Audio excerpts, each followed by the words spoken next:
এরে নবীর আশিক রে যুব, রহমতের নবী বলেন আমার এক একটা সাহাবীর দাম কত জানো? আকাশের নক্ষত্রের সমতুল্য। আমি মুহাম্মাদের আদর্শটাও যেমন সুন্নাত, আমার সাহাবাদের আদর্শটাও তেমন সুন্নাত।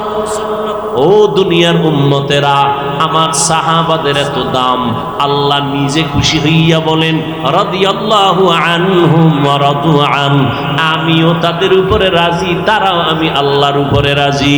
সাহাবায়ে কেরামের ইলমের সমান হবে না।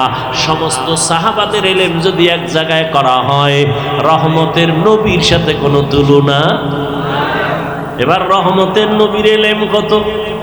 নবী খুশি হইয়া বলেন উতিতু ইলমাল আউয়ালিনা ওয়াল আখিরিন, আল্লাহ আমাকে আউয়াল আখিরের ইলম দান করেছেন। আদম নবীরে যা দিবেন আল্লাহ সেটাও আমারে দিবেন, মূসা নবীরে যা দিবেন আল্লাহ সেটা আমাকেও দিয়েছেন, ঈসা নবীকে যা দিবেন আমাকেও সেটা দিয়েছেন। এক কথায় সব ইলমের মজমুআ, সব ইলমের সমষ্টি আল্লাহ আমি একা মুহাম্মদের দিয়েছি। সুবহানাল্লাহ। না আসবে কেমনে? ফজর পড়েন নাই, জোহর পড়েন নাই, আসর পড়েন নাই, মাগরিব পড়েন নাই, এশা পড়েন নাই, বিড়ি টেনে ঢুকছেন, তো সুবহানাল্লাহ আইব কেমনে? আহা এরে যুবক, কপাল ভালো কিন্তু পুরিয়া ফালাইলি নিজ হাতে। ওই আবু জাহাল 13 বছর আমার নবীকে দেখলো, বয়ান শুনলো, কপাল খারাপ, কালেমা পড়লো না। কে? যেই নবীর একবার দেখলে পেটের ক্ষুধা নিবারণ হয়ে যায়। কেমন মায়ার নবী আমার, যেই নবীর ঘাম থেকে মেশকের ঘেরান পাওয়া যায়। ও গো নবীর উম্মতেরা,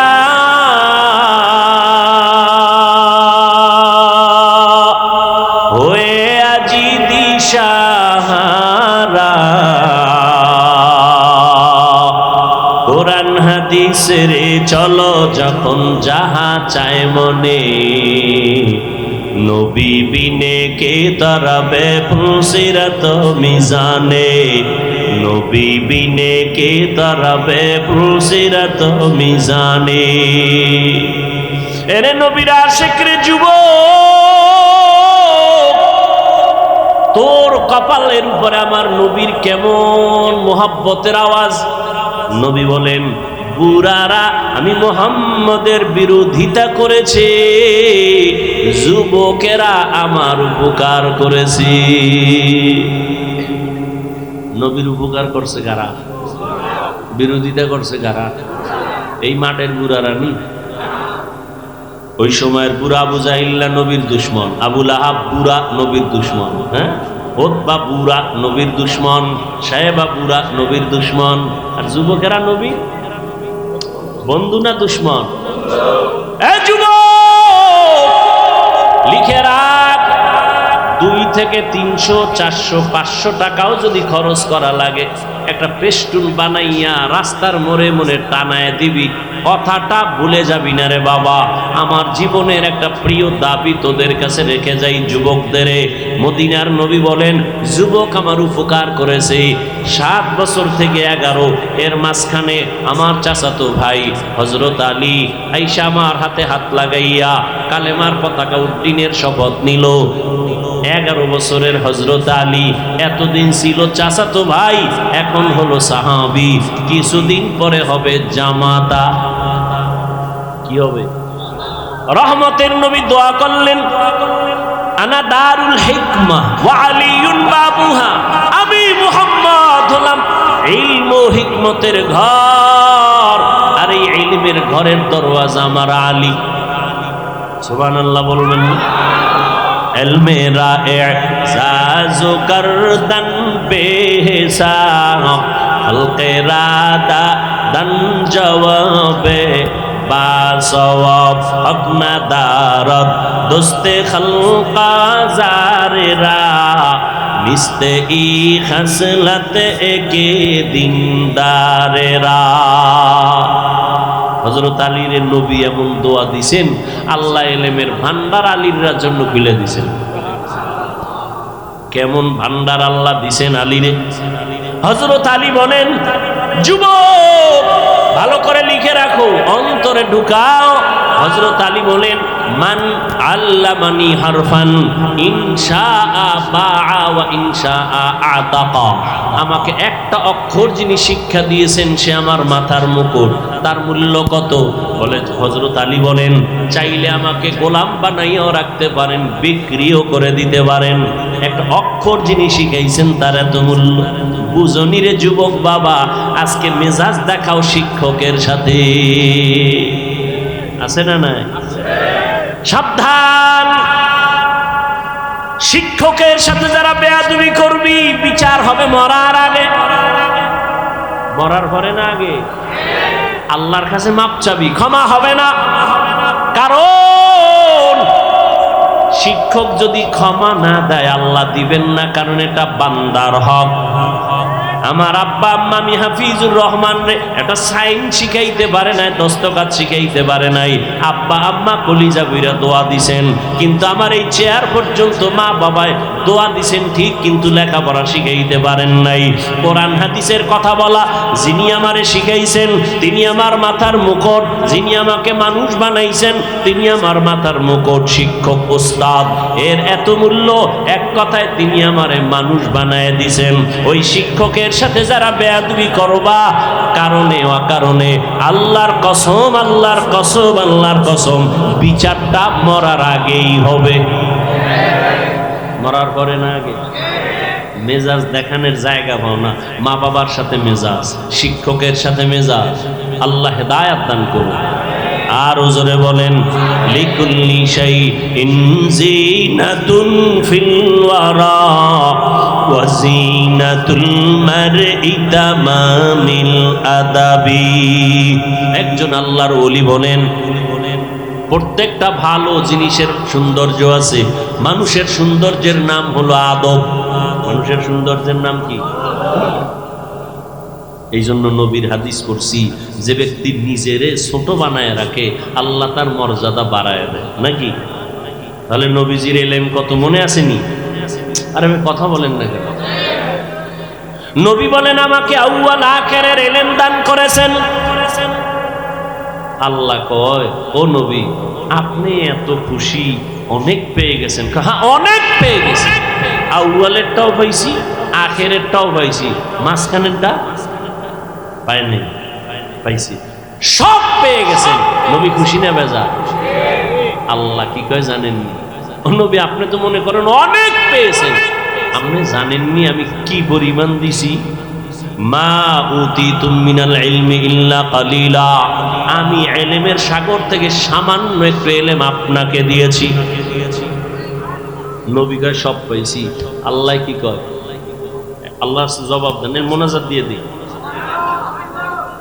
বুঝেন এই কথাগুলো দরকার আছে না নাই? খুব বুঝেন ভালো করে। খালি আমি ভাব, এই ভাব কমান। নবী কয় সব পাইছি, আল্লাহ কি কয়? সামান্য। আমি উদাহরণ এভাবে দিই, আমার পকেটের ভিতরে 1 লক্ষ টাকার একটা বান্ডিল আছে। কত? এটা আমি জানি, আর কেউ? আমাকে একজনে এসে বলে, হুজুর আমারে 1000 টাকা দেন, আমি খুব অসহায়। আমি তারে 5000 দিছি। খুশি না বেজা? চাইছে কত? পাইছে কত? খুশির ঠেলায় লাভ দিয়া লঙ্গি সিরিয়ালেস। খুশি। এত লাফাও কেন? অনেক পেয়েছে। চাইছো কত? 1। পাইছো কত? 5। তো অনেক পেয়েছে। আমি কই আমার কাছে যা আছে তুমি পেয়েছো অনেক, না আমার পকেটে যেই পরিমাণ টাকা আছে সেই হিসেবে তোমাকে আমি সামান্য দিয়েছি। ইলমে রা'জাজু করদান বেহিসাব, খলকে রাদা দান জওয়াবে বাসওয়াব। যেই নবীর কোনো তুলনা নাই, জ্ঞানের কোনো তুলনা নাই, ইলমের কোনো তুলনা নাই, তাকওয়ার কোনো তুলনা নাই, ইখলাসের কোনো তুলনা নাই, আমলের কোনো তুলনা নাই, ইহসানের কোনো তুলনা নাই।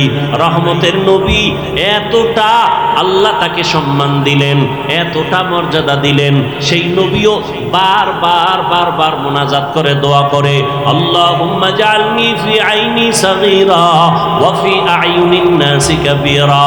ও দয়ার মালিক, আমাকে তুমি ছোট বানায় রাখো, আমার নজরে ছোট বানায় দাও, উম্মতের নজরে মর্যাদা বাড়ায় দাও। আমি যেন কখনো অহংকার বশত হইয়া বলি না আমি বড়, আমার মতো ইলমওয়ালা কেউ নাই, আমার মতো আমলওয়ালা কেউ নাই, আমার মতো তাকওয়াওয়ালা কেউ নাই, আমার মতো বড় ডিগ্রিদারি কেউ নাই।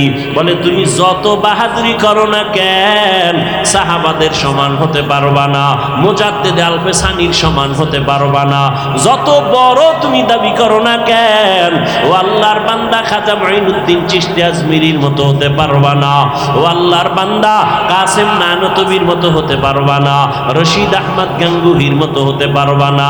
সব একদিকে ফালাও, শাহ ওলিউল্লাহ মুহাদ্দিসের মতো হওয়া যাবে না। এইভাবে যাইতে যাইতে সাহাবাদের তুলনা হবে না, সাহাবাদের তুলনা নবীর সাথে হবে না। নবী যা পাইছেন আমার আল্লাহ বলেন সামান্য দিলাম। অতএব নিজেকে বড় মনে করা বন্ধ করে দাও, বলো আমি যা জানি কিছুই না, অজানা অনেক কিছু বাকি। তাদের জন্য কি করি? দোয়া করি। এতগুলো মানুষ আমিন বললে কবুল হবে তো ইনশাআল্লাহ। দোয়া করি আল্লাহ যারা আলেমদের বিরুদ্ধে লেখার মাধ্যমে, বলার মাধ্যমে প্রপাগান্ডা ছড়ায়, আল্লাহ তাদের হেদায়াত দান করেন, আল্লাহ তাদের হেদায়াত দান করেন, আল্লাহ তাদের হেদায়াত দান করেন। আল্লাহ পাকের ইলমে যদি তাদের হেদায়াত নাই থাকে, আল্লাহ কুদরতের দ্বারা দমন করে দেন। আল্লাহ কিভাবে দমন করবেন সেটা তো আল্লাহই ভালো জানেন। ওলামায়ে কেরামের বিরুদ্ধে সাধারণ মানুষকে সজাগ করলে বা সাধারণ মানুষের মাঝে বিভ্রান্ত ছড়াইলে ইসলামের লাভ হবে? বলেন, কোনো লাভ হবে? হ্যাঁ, এখন বলবেন তা আলেমদের মধ্যে কি ভুল করে না? 1000 বার ভুলের ঊর্ধ্বে কেউ না। খুব খেয়াল করেন, ওলামায়ে কেরাম ভুল করতে পারে না পারে না? শয়তান ধোঁকা দিতে পারে না পারে না? পারে। শয়তান যদি ধোঁকা দিতে পারে, ভুলও বলেন না কেন ভাই, কিন্তু ভুল ধরলে বা ভুল হলে বা ভুল করলে ধরায়া দেওয়ার, লোকমা দেওয়ারও তো মানুষ আছে। কি ফেসবুক, মাইক? আল্লাহ আমাদের হেদায়াত দান করুন।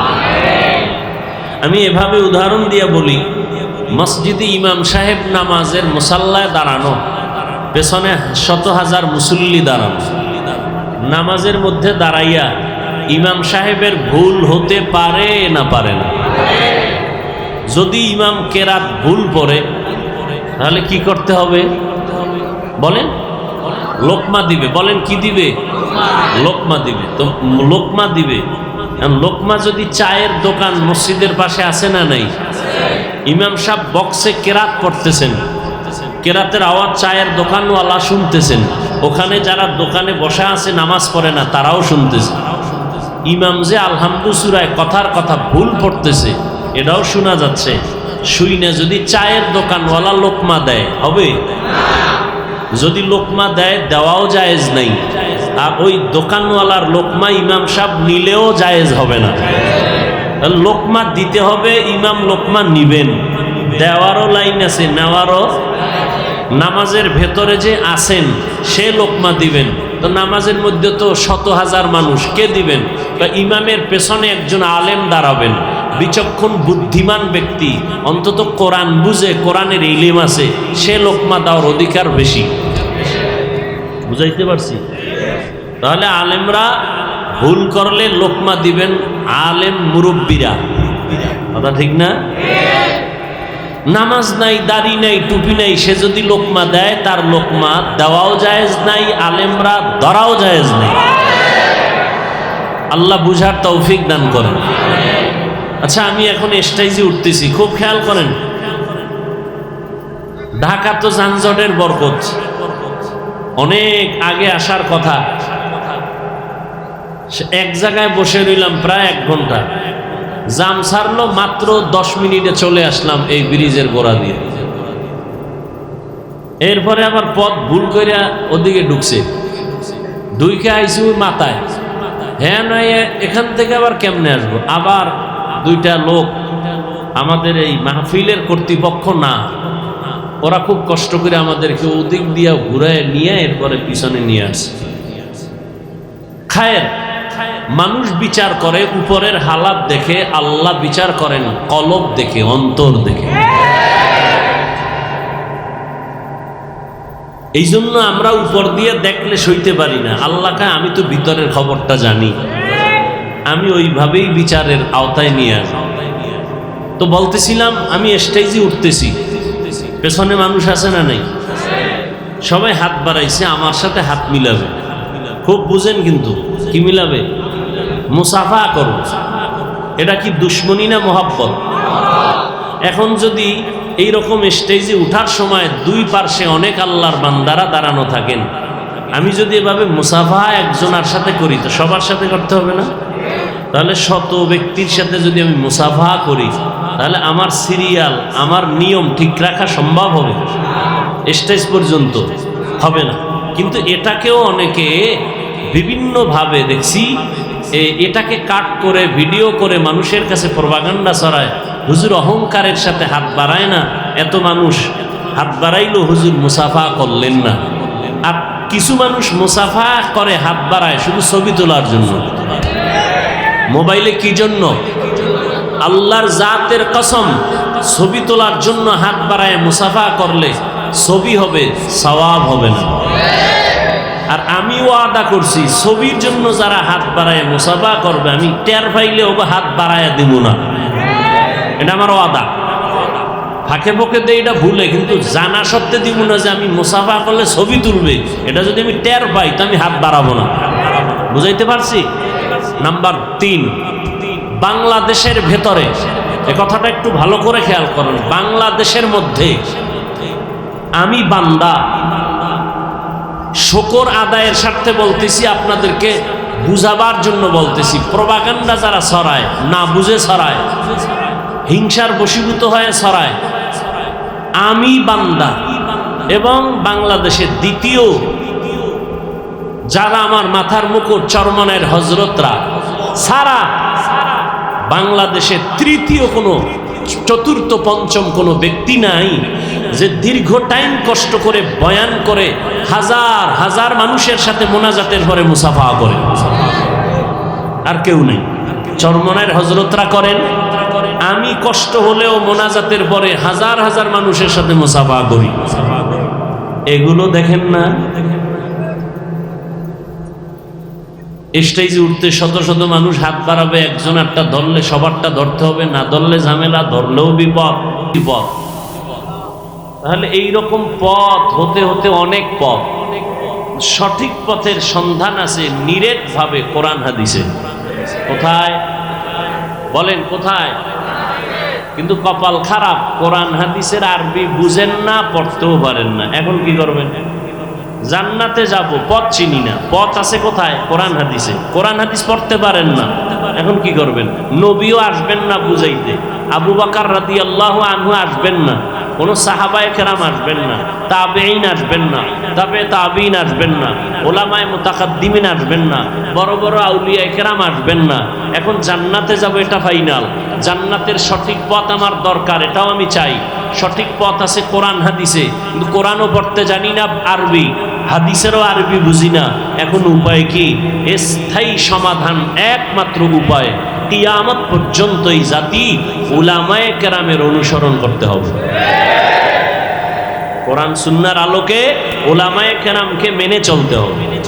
যারা আলেমকে মানবে না, ফাসারাত দুনিয়া ওয়াল আখিরা, দুনিয়াও বরবাদ, আখিরাতও বরবাদ।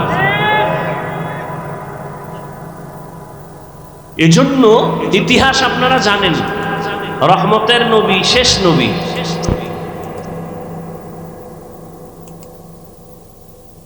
আল্লাহ হেদায়েত দান করুন। তো শেষ নবী না হলে শ্রেষ্ঠ নবী হতে পারেন না, শ্রেষ্ঠ নবী না হলে শেষ নবী হতে, এটা ভিন্ন আলোচনা। সেই শেষ নবী, শ্রেষ্ঠ নবী মক্কা নগরীতে আসছেন কোন এক বছরের রবিউল আউয়ালে অথবা অন্য মাসে। 63 বছর হায়াত শেষ করে আবার নবী চলে গেলেন। আসা এবং যাওয়ার দিন সোমবার। কিবার নবী এসেছেন সুবহে সাদিকের সময়, রসুলের ইন্তেকাল হয়েছে 63 বছর পরে চাষতের সময়, জহুরের আগে সোমবার। কিন্তু রসুলের দাফন হয়েছে বুধবার দিন গিয়া তাহাজ্জুদের সময় রাতে। নবীজি আসলেন মক্কা নগরীতে। মক্কা নগরীর অবস্থা তখন কি ছিল আপনারা সবাই জানেন। জাহিলি যুগ, খারাপ ছিল। কত খারাপ! পৃথিবীর কোথাও এই পরিমাণ খারাপ মানুষ কোথাও ছিল না। মক্কার মানুষ যেই পরিমাণ খারাপ। প্রশ্ন বড় কঠিন। কামরাঙ্গীর চর, হাফিজ হুজুর রহমতুল্লাহ আলাইহের প্রতিষ্ঠিত ফুলের বাগান, কথা ঠিক না? এখান থেকে কত ফুটন্ত গোলাপ গ্রাম ছড়িয়েছে গোটা বিশ্বময়, কথা ঠিক? আল্লাহ পাক আমাদের আকাবিরিনদের উজ্জ্বল নক্ষত্র হাফিজ হুজুরের মাকাম আল্লাহ পাক জান্নাতে আরো বাড়ায় দেন। তার রেখে যাওয়া সাজানো এই বাগানকে আল্লাহ আরো বেশি ছড়ায় দেন। আল্লাহ। আচ্ছা, মাদ্রাসার পাশে কারো বাড়িঘর আছে না নাই? আছে। অন্য দূরের মানুষ যতটুকু খারাপ হতে পারে, এখানে মাদ্রাসার কারণে পাশের মানুষ বেশি খারাপ হতে, একটা নিয়ম যে না, মাদ্রাসা মসজিদ এর পাশের মানুষ খারাপ হতে, সারা দুনিয়ার মানুষ খারাপ হতে পারে, মক্কার মানুষ খারাপ কেমনে হয় বেশি? ঘর তো এটা পবিত্র বাইতুল্লাহ, দেখলেই সওয়াব। কিন্তু সেই বাইতুল্লাহর পাশের মানুষ কেন এত চরিত্রহীন লম্পট হলো? এত খারাপ কেন? অন্যদের তুলনায় এত কম খারাপ হবে। কিন্তু ইতিহাস বলে মক্কার মানুষ এত খারাপ, পৃথিবীর আর কোথাও এত খারাপ মানুষ ছিল। তারপরে ওই জান্নাতটা এখান থেকে খরিদ করে নিতে হবে। এখান থেকে আল্লাহ আমাদের সবাইকে জান্নাত খরিদ করার তৌফিক দান করেন। খরিদ করতে হলে টাকা লাগবে, হ্যাঁ, কিছু লাগবে তো, এমনি ভাইবেন। ইন্নাল্লাহা আশতারা মিনাল মুমিনিনা আনফুসাহুম ওয়া আমওয়ালাহুম বিআন্না লাহুমুল জান্নাহ।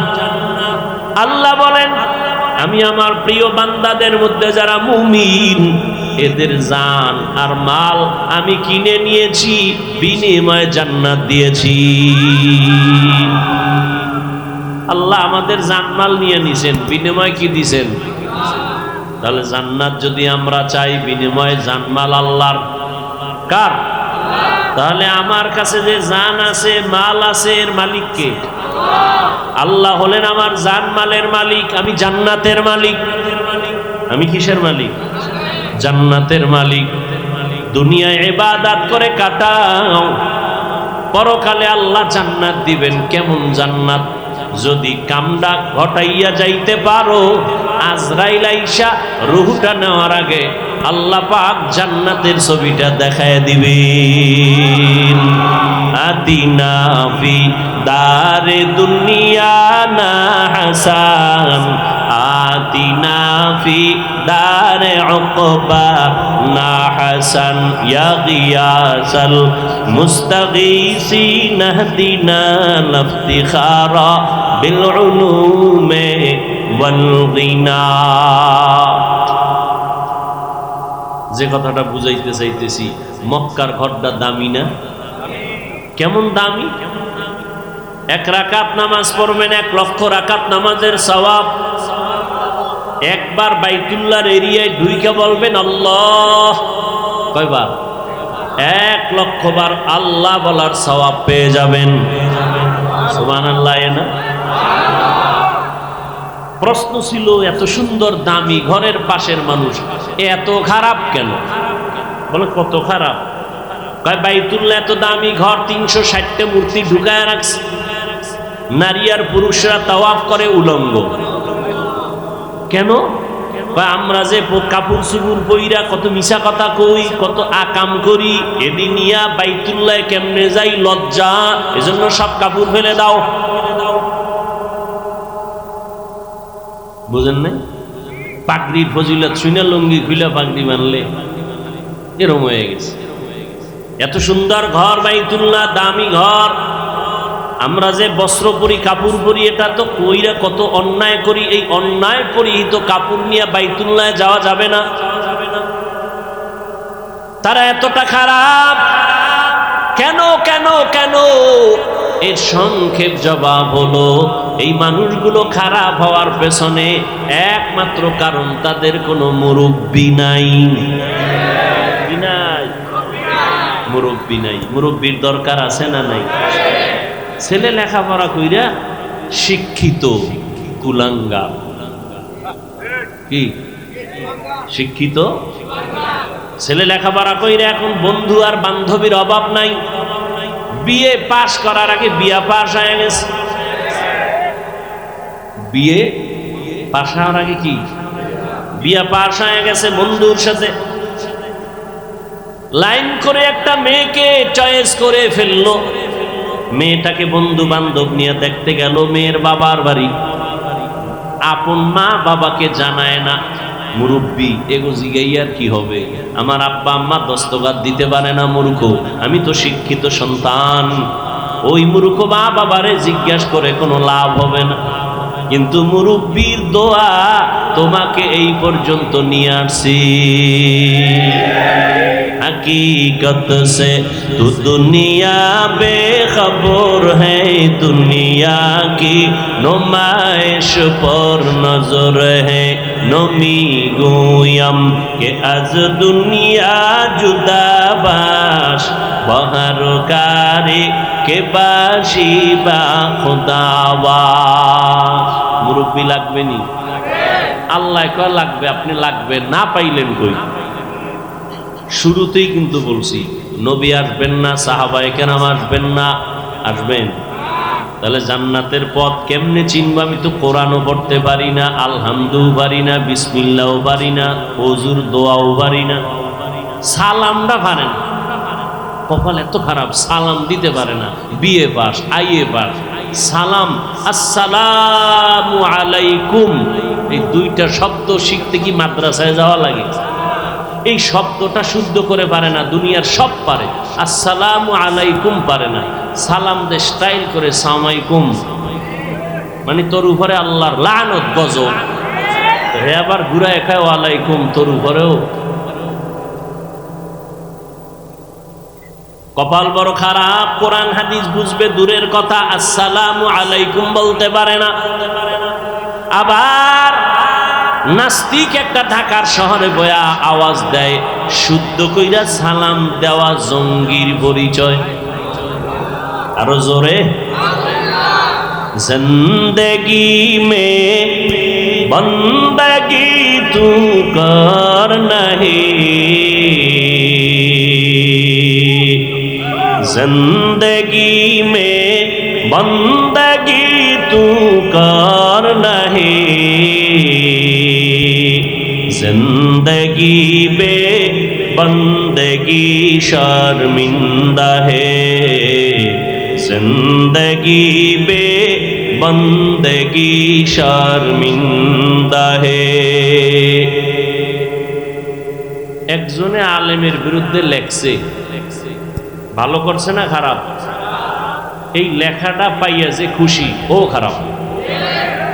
ও কি লেখা যে অন্যায় হইল, যে লেখা পাইয়া খুশি তারও সেই একই অন্যায় হবে। আল্লাহ হেদায়াত দান করুন। দুনিয়া মে হো দুনিয়া কা তলবগার না হো, बाजार से गुजर हो खरीदार ना हो, ये दुनिया एक मिसल कागज फूल है, ये दुनिया एक मिसल कागज फूल है। जिंदगी में बंदगी तू कर नहीं, जिंदगी में बंदगी तू कर नहीं, जिंदगी बे बंदगी शर्मिंदा है, जिंदगी बे बंदगी शर्मिंदा है।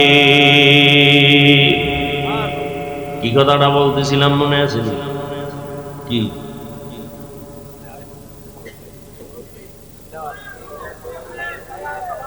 সালাম না? তো যে কথা বলতেছিলাম, সালাম যে পারে না সে কোরআন বুঝবে কেমনে, হাদিস বুঝবে কেমনে? আলেম ওলামারাই বুঝতে হিমশিম খায়, এক একজনের বুঝ এক এক রকম, এই জন্য কথাও এক এক রকম। আয়াত একটা, তাফসীর 10 ভাবে। কেন সবার মেধা একভাবে না? সবার মেমোরির জিবি এক না? সবার মেমোরির জিবি কি এক নি? সাইজ এক। 8 GB মেমোরির সাইজ, 1 GB মেমোরির সাইজ সব এক। ডিজাইনও কি? ভেতরের কারবার এক নি? জমিনে সব মাথা এক, ভেতরের জিবি কিন্তু এক না। কারো 1 GB, কারো 2 GB, কারো 3, কারো 8। কিন্তু জিবিরও একটা সীমানা আছে, বুঝেন নাই? আল্লাহ পাক দুনিয়ার মানুষের নবীকে পাঠাইয়া জানাইলেন, মক্কার মানুষ মুরব্বি হারা, ঈসা নবী চলে গেছেন, এখন আর কোনো নবী নাই, সর্বশেষ আমার নবী আসবেন। মাঝখানে মুরব্বি হারা উম্মত বেপরোয়া হয়ে গেছি। যেই গরুটার গলায় রশি নাই, ও ডানে বামে যা পায় তাই খায়, নিজেরটাও খায় পরেরটাও খায়, ঠিক নি? রাস্তায় কুত্তা ঘরে অভাব নাই, একটা কুকুরেরও কোনো দাম নাই, কিন্তু যেই কুকুরের গলায়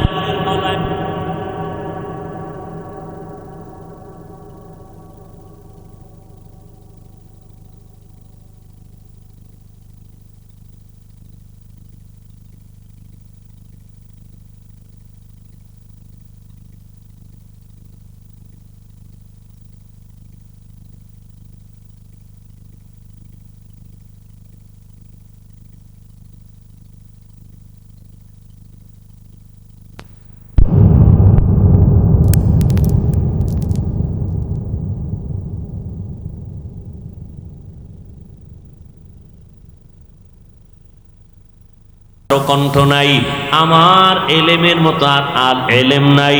বলে তোমার এলেম কত? মাপ দিছুনি, মাপ দিয়া দেখো কয় কেজি হবে। যত এলেমের বাহাদুরি করো না কেন, আমার মতো বক্তা কেউ নাই, আমার মতো খতিব কেউ নাই, আমার মতো মুফতি কেউ নাই, আমার মতো মুহাদ্দিস কেউ নাই, নাই নাই নাই নাই। আনা খায়রুম মিনহু, আমি তার চেয়ে ভালো, আমি তার চেয়ে ভালো, আমি তার চেয়ে ভালো। এ শয়তানের স্লোগান, এটা মুমিনের স্লোগান হতে পারে না। তুমি কত ভালো, কত বড়? কয় বড় বড় যতই বলি, আমি আল্লাহর কসম খেয়ে বলি, যত বড় মুহাদ্দিস দাবি করি না কেন, শাহ ওলিউল্লাহ মুহাদ্দিসের সমতুল্য হতে পারবে না। যত বড় খতিব দাবি করি না কেন, খতিবে আজম সিদ্দিক আহমদ রহমাতুল্লাহ আলাইহি 1000 ভাগের 1 ভাগ হওয়া যাবে না। এরে আল্লাহর গোলাম, সব উলামায়ে কেরামের ইলম যদি এক জায়গায় ওজন দেওয়া হয়, সাহাবায়ে কেরামের সমান হবে নি? হবে? আসহাবী কান নুজুম, রহমতের নবী বলেন, আমার এক একটা সাহাবীর দাম কত জানো? আকাশের নক্ষত্রের সমতুল্য। আমি মুহাম্মাদের আদর্শটাও যেমন সুন্নাত, আমার সাহাবাদের আদর্শটাও তেমন সুন্নাত। ও দুনিয়ার উম্মতেরা, আমার সাহাবাদের এত দাম, আল্লাহ নিজে খুশি হইয়া বলেন রাদিয়াল্লাহু আনহুম ওয়া রাদু আন, আমিও তাদের উপরে রাজি, তারাও আমি আল্লাহর উপরে রাজি। সাহাবায়ে কেরামের ইলমের সমান হবে না। সমস্ত সাহাবাদের ইলম যদি এক জায়গায় করা হয়, রহমতের নবীর সাথে কোনো তুলনা। এবার রহমতের নবীর ইলম কত? নবী খুশি হইয়া বলেন উতিতু ইলমাল আউয়ালিনা ওয়াল আখিরিন, আল্লাহ আমাকে আউয়াল আখিরের ইলম দান করেছেন। আদম নবীরে যা দিবেন আল্লাহ সেটাও আমারে দিবেন, মূসা নবীরে যা দিবেন আল্লাহ সেটা আমাকেও দিয়েছেন, ঈসা নবীকে যা দিবেন আমাকেও সেটা দিয়েছেন। এক কথায় সব ইলমের মজমুআ, সব ইলমের সমষ্টি আল্লাহ আমি একা মুহাম্মদের দিয়েছি। সুবহানাল্লাহ। না আসবে কেমনে? ফজর পড়েন নাই, জোহর পড়েন নাই, আসর পড়েন নাই, মাগরিব পড়েন নাই, এশা পড়েন নাই, বিড়ি টেনে ঢুকছেন, সুবহানাল্লাহ আইব কেমনে? আহা এরে যুবক, কপাল ভালো কিন্তু পুড়িয়া ফেলাইলি নিজ হাতে। ওই আবু জাহাল 13 বছর আমার নবীকে দেখলো, বয়ান শুনলো, কপাল খারাপ, কালেমা পড়লো না। কে? যেই নবীর একবার দেখলে পেটের ক্ষুধা নিবারণ হয়ে যায়। কেমন মায়ার নবী আমার, যেই নবীর ঘাম থেকে মেশকের ঘেরান পাওয়া যায়। ও গো নবীর উম্মতেরা,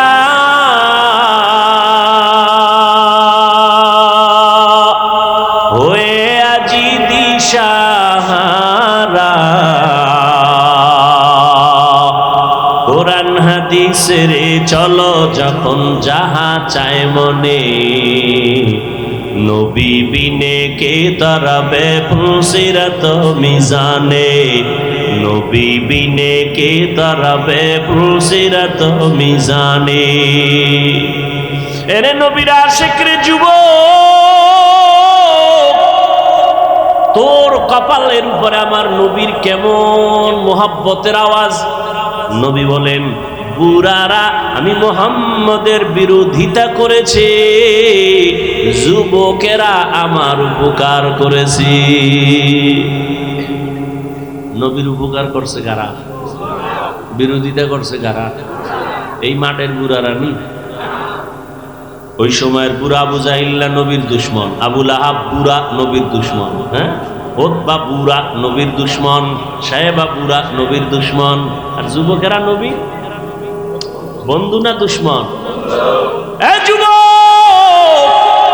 লিখে রাখ, 2 থেকে 300, 400, 500 টাকাও যদি খরচ করা লাগে, একটা পেস্টুন বানাইয়া রাস্তার মোড়ে মোড়ে টানায় দিবি, কথাটা ভুলে যাবি না রে বাবা। আমার জীবনের একটা প্রিয় দাবি তোদের কাছে রেখে যাই যুবকদের। মদিনার নবী বলেন যুবক আমার উপকার করেছে 7 বছর থেকে 11, এর মাঝখানে আমার চাচাতো ভাই হযরত আলী আয়েশা আমার হাতে হাত লাগাইয়া কালেমার পতাকা উড্ডীনের শপথ নিল। 11 বছরের হযরত আলী এতদিন ছিল চাচাতো ভাই, এখন হলো সাহাবী, কিছুদিন পরে হবে জামাতা। কি হবে? রহমতের নবী দোয়া করলেন আনা দারুল হিকমা ওয়া আলিয়ুন বাবুহা, আমি মুহাম্মদ হলাম ইলম ও হিকমতের ঘর, আর এই ইলমের ঘরের দরওয়াজা আমার আলী। সুবহানাল্লাহ বলবেন না? ইলমেরা ইজাজু করদন বেহিসাব, খলকে রাদা দন জওয়াবে বাসওয়াব, হক নাদারত দোস্তে খলকা জারেরা, নিস্তে ই খসলত একে দিনদারেরা। হযরত আলীর নবী এমন দোয়া দিছেন, আল্লাহ ইলমের ভান্ডার আলীর জন্য খুলে দিছেন। কেমন ভান্ডার আল্লাহ দিছেন আলীরে। হযরত আলী বলেন যুবক ভালো করে লিখে রাখো, অন্তরে ঢুকাও। হযরত আলী বলেন, মান আল্লামানি হারফান ইনশাআ বাআ ওয়া ইনশাআ আতাকা। আমাকে একটা অক্ষর যিনি শিক্ষা দিয়েছেন সে আমার মাথার মুকুট। তার মূল্য কত? বলে হযরত আলী বলেন, চাইলে আমাকে গোলাম বানাইয়াও রাখতে পারেন, বিক্রিও করে দিতে পারেন। একটা অক্ষর যিনি শিখাইছেন তার এত মূল্য। বুঝনি রে যুবক বাবা, আজকে মেজাজ দেখাও শিক্ষকের সাথে, আছে না নাই? সাবধান, শিক্ষকের সাথে যারা বেয়াদবি করবি বিচার হবে মরার আগে। মরার পরে না আগে? আল্লাহর কাছে মাপ চাবি, ক্ষমা হবে না। কারণ শিক্ষক যদি ক্ষমা না দেয় আল্লাহ দিবেন না, কারণ এটা বান্দার হক। আমার আব্বা আম্মা আমি হাফিজুর রহমান রে একটা সাইন শিখাইতে পারে নাই, দস্তখত শিখাইতে পারে নাই। আব্বা আম্মা কলিজা বইরা দোয়া দিছেন, কিন্তু আমার এই চেয়ার পর্যন্ত মা বাবায় দোয়া দিছেন ঠিক, কিন্তু লেখাপড়া শিখাইতে পারেন নাই। কোরআন হাদিসের কথা বলা যিনি আমারে শিখাইছেন তিনি আমার মাথার মুকুট, যিনি আমাকে মানুষ বানাইছেন তিনি আমার মাথার মুকুট। শিক্ষক উস্তাদ এর এত মূল্য, এক কথায় তিনি আমারে মানুষ বানায় দিছেন। ওই শিক্ষকের সাথে যারা বেয়াদবি করবা কারণে অকারণে, আল্লাহর কসম, আল্লাহর কসম, আল্লাহর কসম, বিচারটা মরার আগেই হবে। মরার পরে না আগে? মেজাজ দেখানোর জায়গা পাও না। মা বাবার সাথে মেজাজ, শিক্ষকের সাথে মেজাজ। আল্লাহ হেদায়াত দান করুন। আর ওজরে বলেন, লিকুল্লি শাইইন জিনাতুন ফিল ওয়ারা ওয়া জিনাতুল মারই তামামিল আদাবি। একজন আল্লাহর ওলি বলেন, প্রত্যেকটা ভালো জিনিসের সৌন্দর্য আছে। মানুষের সৌন্দর্যের নাম হলো আদব। মানুষের সৌন্দর্যের নাম কি? এই জন্য নবীর হাদিস পড়ছি, যে ব্যক্তি নিজেরে ছোট বানায় রাখে আল্লাহ তার মর্যাদা বাড়ায় দেয়, নাকি? তাহলে নবীজির এলেম কত মনে আসেনি? আরে আমি কথা বলেন না কেন? নবী বলেন, আমাকে আউয়াল আখিরের এলেম দান করেছেন। আল্লাহ কয়, ও নবী আপনি এত খুশি, অনেক পেয়ে গেছেন। হ্যাঁ, অনেক পেয়ে গেছি। আউয়ালেরটাও পাইছি, আখিরেরটাও পাইছি, মাঝখানেরটা পাইনি, পাইছি। সব পেয়ে গেছেন। নবী খুশি না বেজার? আল্লাহ কি কয় জানেননি? ও নবী আপনি তো মনে করেন অনেক পেয়েছেন, আপনি জানেননি আমি কি পরিমাণ দিছি? মা উতিতুম মিনাল ইলমি ইল্লা কালিলা। আমি ইলমের সাগর থেকে সামান্য একটু ইলম আপনাকে দিয়েছি। নবী কয় সব পাইছি। আল্লাহ কি কয়? আল্লাহ জবাব দেন, মোনাজাত দিয়ে দিই। বুঝেন এই কথাগুলো দরকার আছে না নাই? খুব বুঝেন ভালো করে। খালি আমি ভাব, এই ভাব কমান। নবী কয় সব পাইছি, আল্লাহ কি কয়? সামান্য। আমি উদাহরণ এভাবে দিই, আমার পকেটের ভিতরে 1 লক্ষ টাকার একটা বান্ডিল আছে। কত? এটা আমি জানি, আর কেউ? আমাকে একজনে এসে বলে, হুজুর আমারে 1000 টাকা দেন, আমি খুব অসহায়। আমি তারে 5000 দিছি। খুশি না বেজা? চাইছে কত? পাইছে কত? খুশির ঠেলায় লাভ দিয়ে লঙ্গি সিরিয়ালেস। খুশি। এত লাফাও কেন? অনেক পেয়েছে। চাইছো কত? 1। পাইছো কত? 5। তো অনেক পেয়েছে। আমি কই, আমার কাছে যা আছে তুমি পেয়েছো অনেক না, আমার পকেটে যেই পরিমাণ টাকা আছে সেই হিসেবে তোমাকে আমি সামান্য দিয়েছি। এলমেরা এজাজু করদন বেহিসাব, খলকেরা দান জওয়াবে বাসওয়াব। যেই নবীর কোনো তুলনা নাই, জ্ঞানের কোনো তুলনা নাই, ইলমের কোনো তুলনা নাই, তাকওয়ার কোনো তুলনা নাই, ইখলাসের কোনো তুলনা নাই, আমলের কোনো তুলনা নাই, ইহসানের কোনো তুলনা নাই। রহমতের নবী, এতটা আল্লাহ তাকে সম্মান দিলেন, এতটা মর্যাদা দিলেন। সেই নবীও বারবার মুনাজাত করে দোয়া করে, আল্লাহুম্মা জাআলনি ফি আইনি সাগীরা ওয়া ফি আইয়ুনিন নাস কাবীরা।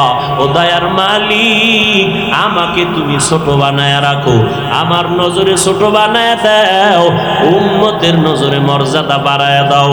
আমি যেন কখনো অহংকার বশত হইয়া বলি না আমি বড়, আমার মতো এলেমওয়ালা কেউ নাই, আমার মতো আমলওয়ালা কেউ নাই, আমার মতো তাকওয়াওয়ালা কেউ নাই, আমার মতো বড় ডিগ্রিদারি কেউ নাই। বলে তুমি যত বাহাদুরি করো না কেন, সাহাবাদের সমান হতে পারবা না, মুজাদ্দিদ আলফে সানির সমান হতে পারবা না। যত বড় তুমি দাবি করো না কেন, ও আল্লাহর বান্দা খাজা মুঈনুদ্দিন চিশতি আজমিরির মতো হতে পারবা না, ও আল্লাহর বান্দা কাসেম নানতবির মতো হতে পারবা না, রশিদ আহমদ গাঙ্গুহির মতো হতে পারবা না। সব একদিকে ফালাও, শাহ ওলিউল্লাহ মুহাদ্দিসের মতো হওয়া যাবে না। এইভাবে যাইতে যাইতে সাহাবাদের তুলনা হবে না, সাহাবাদের তুলনা নবীর সাথে হবে না। নবী যা পাইছেন আমার আল্লাহ বলেন সামান্য দিলাম। অতএব নিজেকে বড় মনে করা বন্ধ করে দাও, বলো আমি যা জানি কিছুই না, অজানা অনেক কিছু বাকি। নিজেকে যদি বড় বানাতে চাও হে মুমিন, বড়দের কদমে নিজেকে করে দাও বিলীন। মেটা দো আপনা হস্তি কো अगर कुछ मर्तबा चाहो के दाना खाक में मिलकर गोले गुलजार होता है। এরে আল্লাহর বান্দারা, ফেরাউন মনে করেছিল আনা রব্বুকুমুল আলা, আমি শুধু খোদা না বড় খোদা। পানির মধ্যে যখন সুবানি খাইছে তখন কয় আমি আসলেই হুদা। কি এর খোদা? নমরুদ মনে করেছিল আমি সব থেকে বড়। মশা যখন ঢুকছে পায়ের জুতা সান কপালে লেগে গেছে। ঠিক নি? আহা, ঘটনা কখন শোনাবো, শুনাইয়েই ফেলা। ওমরে ফারুক রাদিয়াল্লাহু তাআলা আনহু, খেলাফত চলতেছে ওমরে। অর্থ মন্ত্রণালয়ের দায়িত্ব, বাইতুল মালের জিম্মাদার তখন বানায় দিলেন আবু ওবায়দা ইবনুল জাররাহ রাদিয়াল্লাহু তাআলা আনহুকে। তিনি বাইতুল মালের জিম্মাদার। ওমরের খেলাফত চলতেছে। একদিন ঈদ আসছে, ঈদের আগের দিন বিবি সাহেবা বললেন, ও খলিফাতুল মুসলিমিন, বাইতুল মাল থেকে অগ্রিম বেতন নিয়ে আসেন, কেনাকাটা লাগবে। যদি আপনার আমার লাগবে না, সন্তানের লাগবে, টাকা দরকার। ওমর চিঠি লিখলেন আবু ওবায়দা ইবনুল জাররাহ রাদিয়াল্লাহু আনহুর কাছে চিঠি লিখলেন, আমার অগ্রিম বেতন 1 মাসের দিয়া দাও। আবু ওবায়দা ইবনুল জাররাহ চিঠি পাইয়া কান্না শুরু করলেন। তিনি আবার পাল্টা চিঠি লিখলেন ওমরে ফারুক খলিফাতুল মুসলিমিনের কাছে, খলিফাতুল মুসলিমিন, আপনার বেতনটা আমি অগ্রিম দিব। আমার 2টা প্রশ্নের জবাব আগে দিতে হবে। 1 নম্বর প্রশ্ন, চিঠি লিখছেন, 1 নম্বর প্রশ্ন, আগামী মাস আপনি বাঁচবেন কিনা গ্যারান্টি? हर के दारत खौफे हक दर दिल मदाम जन्नतुल मअवा देहत उरा मकाम। আল্লাহর ভয় তাকওয়া, আল্লাহর ভয় তাকওয়া। আবু উবায়দা ইবনুল জাররাহ লিখলেন, অগ্রিম 1 মাসের বেতন যে চাইলেন আমাকে জবাব দেন, আগামী 1 মাস আপনি বাঁচবেন তার গ্যারান্টি আসেনি? কথা বলেন না কেন? বুঝেন আমার কথা, বুঝেন। কয় প্রশ্ন? কয়টা করছে? দ্বিতীয় প্রশ্ন, আপনি খেলাফতে আজকে আছেন, রাষ্ট্র পরিচালনার দায়িত্বে আপনি যে আজকে আছেন, আগামী মাসে জনগণ আপনাকে রাখবেনি? কথা বুঝেন? আপনি যখন ক্ষমতায় বসে আছেন, আগামী মাস পর্যন্ত ক্ষমতায় পাবলিক আপনারে রাখবেনি না হেলিকপ্টারে ভাড়ায় দিবে? কি হায় হায় হায়, বড় কঠিন। দুই প্রশ্নের জবাব আপনি দিবেন। ওমর চিঠি পাইয়া হাউমাউ করে কান্না শুরু করলেন আর দোয়া করলেন, হে মালিক, আবু ওবায়দা ইবনুল জাররার মাকাম বাড়ায় দাও। এর নাম কি? তাকওয়া। এত বয়ান, এত বয়ান, এত বয়ান, এত বয়ান, তাবলীগওয়ালাদের বয়ান, পীর সাহেবদের বয়ান। ও যুবক, ভালো করে মনে রাখি, ওরে যুবক, লাইনে বেলাইনে তো কম দৌড়াইলি না রে বাবা, রং বেরঙের ঘোড়া দৌড়াইলি জীবনে। যত বন্ধু বান্ধব পাইছো শুনেলা ওই কথা যেটা লিখতে কইছি, মনে আসেনি? রাস্তার মোড়ে মোড়ে টানাবি। একটা যুবক যদি টানাইতে পারো, সেজদায় যাইয়া তোর জন্য কলিজা বইরা ভোর রাত্রে দোয়া করবো। আর কথাটা আমি কসম খাইয়া বলবো যে এত গ্যারান্টি কথা, 3 বার কসম খাবো, ওয়াল্লাহি বিল্লাহি তাল্লাহি, আল্লাহর কসম 1 বার, আল্লাহর কসম 2 বার, আল্লাহর কসম 3 বার। এবার কথাটা বলতেছি, জীবনে বহু বন্ধু পাইছো, বান্ধবী পাইছো, 3 বার কসম খেয়ে বললাম, এই সব বন্ধু বান্ধবী, নেতা নেত্রী সব হলো ধান্দাবাজ, সব হলো স্বার্থপর। আল্লাহর কসম, তোর মৃত্যু পর্যন্ত একমাত্র, শুধুমাত্র, কেবলমাত্র ভেজাল মুক্ত, নিঃস্বার্থ তোর কলিজার আপন বন্ধু হলো উলামায়ে আহলে হক। এটা লেখা টানায় দিবি। দুনিয়ার সব বন্ধু ধান্দাবাজ, স্বার্থপর, একুরেট পিওর বন্ধু নিঃস্বার্থ উলামায়ে কেরাম, লিখে টানায় দিবি। এবার তুই বুঝতে হইব যে আসলে এটা কেমনে। এবার বুঝেরই অভাব। কিসের অভাব?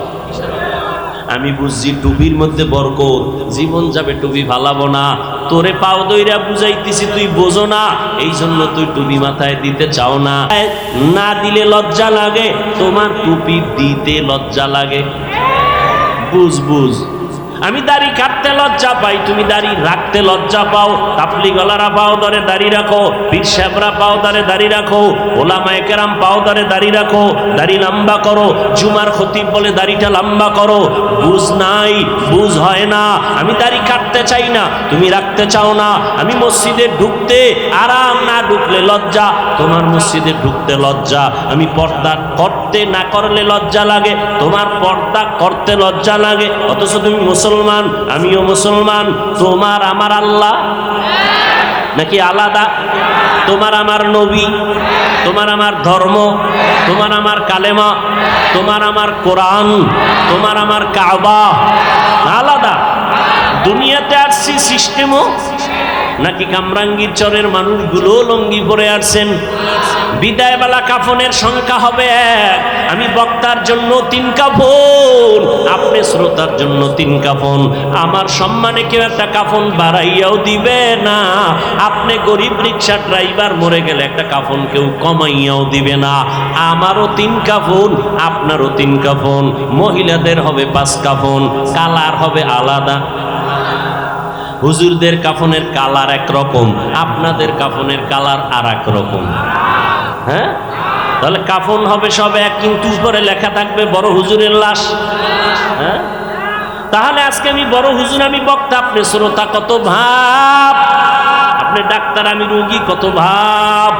যত ভাব দেখাও রে মুমিন, সাদা কাফনে যেদিন প্যাকেট হবি, সব ভাব বন্ধ হয়ে যাবে। এরে নবীরা আশেক, কি সমস্যা? এই বৃষ্টিতে এই অবস্থা, তা তো কুমিল্লা, ফেনী, নোয়াখালীর তুফান হওয়া দরকার। দেখছেন, এই হলো ইমানের হালাত।